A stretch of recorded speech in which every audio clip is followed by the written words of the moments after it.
ನೋಡಿರಿ, ಲಕ್ಷ್ಮೀ ಹೆಬ್ಬಾಳ್ಕರ್ ಅವರು ಅವತ್ತು ನಮ್ಮ ಹೋರಾಟಕ್ಕೆ ಬಂದಾಗ ಏನು ಹೇಳಿದರು, ಸಮಾಜದ ಮಗಳಾಗಿ ಈ ಹೋರಾಟದಲ್ಲಿ ಭಾಗವಹಿಸ್ತೀನಿ ಅಂತ ಹೇಳಿ. ನಿನ್ನೆ ಅಸೆಂಬ್ಲಿಯಲ್ಲಿ ಹೇಳ್ತಾರೆ, ನಾನು ಸರ್ಕಾರದ ಪ್ರತಿನಿಧಿ ಆಗಿದ್ದೆ ಅಂತ. ಈ ದ್ವಿಮುಖ ನೀತಿಯ ಏನು ನಾಯಕರದಾರಲ್ಲ, ಅವರೆಲ್ಲ ಬಣ್ಣ ಬಯಲಾಗಿದೆ.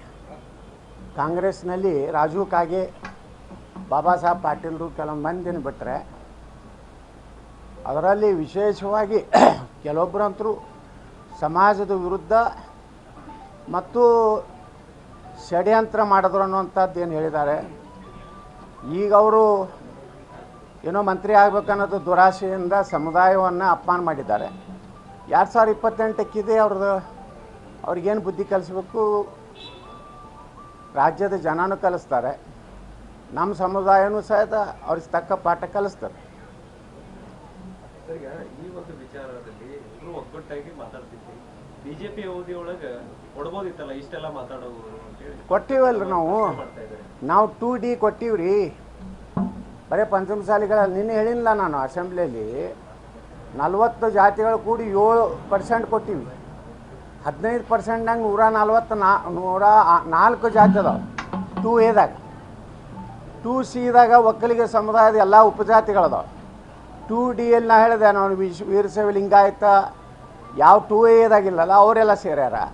ಮರಾಠ ಸಮಾಜ, ಮರಾಠದೊಳಗೆ 2-3 ಅದಾವೆ ಮರಾಠ, ಅದನ್ನು ಸೇರ್ಸ್ಯಾರ. ಜೈನ ದಿಗಂಬರ್ ಸೇರ್ಸ್ಯಾರ, ಕ್ರಿಶ್ಚಿಯನ್ರನ್ನ ಸೇರ್ಸ್ಯಾರ, ವೈಷ್ಣವ್ರನ್ನ ಸೇರ್ಸ್ಯಾರ.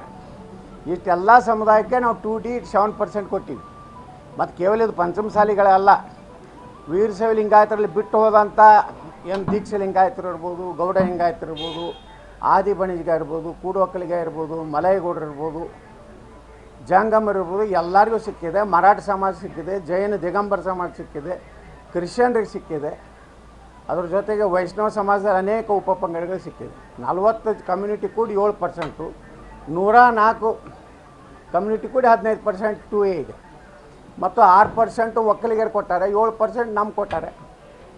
ನಾವೇ ಕೊಟ್ಟಾರೆ. ಈಗ ಸುಪ್ರೀಂ ಕೋರ್ಟ್ನಲ್ಲಿ ಏನು ಮುಖ್ಯಮಂತ್ರಿಗಳು ತಪ್ಪು ಸಂದೇಶನ ಮಾಹಿತಿ ಕೊಡ್ತಾ ಇದ್ದಾರೆ. ಸುಪ್ರೀಂ ಕೋರ್ಟ್ನಲ್ಲಿ ನಮ್ಮ ಬೊಮ್ಮಾಯಿ ಸರ್ಕಾರ ಇದ್ದಾಗ ನಾವು ಇದನ್ನು ಇಂಪ್ಲಿಮೆಂಟ್ ಎಲ್ಲಿವರೆಗೆ ಅಂದರೆ ನೆಕ್ಸ್ಟ್ ಹೀರಿಂಗ್ವರೆಗೆ ನಾವಲ್ಲಿ ಅಫಿಡೇಟ್ ಕೊಟ್ಟಿಲ್ಲ, ಬರೀ ಸ್ಟೇಟ್ಮೆಂಟ್ ಮಾಡ್ಯಾರ. ಅವತ್ತಿನ ಏನು ಸಾಲಿಸಿಟರ್ ಜನರಲ್ ಇದ್ದರು ಮುಕುಲ್ ರೋಹ್ಟಗಿಯವರು, ಅಲ್ಲಿ ಏನು ಹೇಳ್ಯಾರ ಸುಪ್ರೀಂ ಕೋರ್ಟಿಗೆ ಅಂದರೆ ನೆಕ್ಸ್ಟ್ ಹೀರಿಂಗ್ ಏನಿದೆ ಅಲ್ಲಿವರೆಗೆ ನಾವು ಇದನ್ನು ಇಂಪ್ಲಿಮೆಂಟ್ ಮಾಡೋದಿಲ್ಲ. ಅಂದ್ರೆ ಪೂರ್ಣವಾಗಿ ನಾವು ಮಾಡೋದಿಲ್ಲ ಅನ್ನೋಂಥದ್ದು ಅರ್ಥ ಅಲ್ಲ.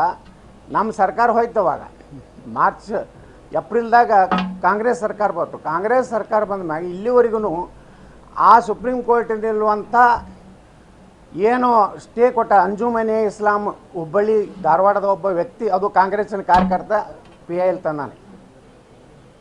ಈಗ ಅವ್ರಿಗೆ ನಿಜವಾಗಿ ಕೊಡಬೇಕಾಗಿತ್ತು, ಅದು ಕೊಡ್ತಿದ್ರು. ಆದರೆ ನಿನ್ನೆ ವಿಧಾನ ಪರಿಷತ್ನಲ್ಲಿ ಹೇಳಿಬಿಟ್ಟಾರೆ ಸಿದ್ದರಾಮಯ್ಯನವರು, ಅವರು ಸಂವಿಧಾನ ವಿರುದ್ಧ ಮುಸ್ಲಿಮರಿಗೆ ಕೊಟ್ಟಾರೆ.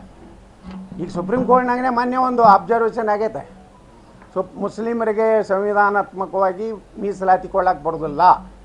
ಡಾಕ್ಟರ್ ಬಾಬಾ ಸಾಹೇಬ್ ಅಂಬೇಡ್ಕರ್ ಅವರ ಸಂವಿಧಾನ ಪ್ರಕಾರ ಅದು ನಿಶ್ಚಿತವಾಗಿಯೂ ಈ ದೇಶದಲ್ಲಿ ಎಲ್ಲೆಲ್ಲಿ ಕೊಟ್ಟಾರಲ್ಲ ಎಲ್ಲ ರಿಜೆಕ್ಟ್ ಆಗ್ಯಾವ. ಪಶ್ಚಿಮ ಬಂಗಾಳ ಮೊನ್ನೆ ಚಿಮಾರಿ ಹಾಕ್ಯಾರ, ಹಿಂದೆ ಆಂಧ್ರದ ಹೈಕೋರ್ಟ್ನವ್ರು ಚಿಮಾರಿ ಹಾಕ್ಯಾರ ಅಲ್ಲಿ ಸರ್ಕಾರಕ್ಕೆ, ರಾಜಶೇಖರ್ ರೆಡ್ಡಿ ಸರ್ಕಾರಕ್ಕೆ. ಸುಪ್ರೀಂ ಕೋರ್ಟ್ನಲ್ಲಿ ಮೊನ್ನೆ ಅಬ್ಸರ್ವೇಷನ್ ಮಾಡ್ಯಾರ, ಇನ್ನು ಕೆಲವೊಂದು ದಿವಸನಾಗ ಮುಸ್ಲಿಂ ರಿಸರ್ವೇಷನ್ ಕೊಡ್ಲಿಕ್ಕೆ ಬರೋದಿಲ್ಲ ಅಂತೇಳಿ ರಿಜೆಕ್ಟ್ ಆದರೆ ನಮ್ಮ 2CD ಏನು ಕೊಟ್ಟು ಅದು ಅಪಾಯಿಂಟ್ ಆಗ್ತದೆ.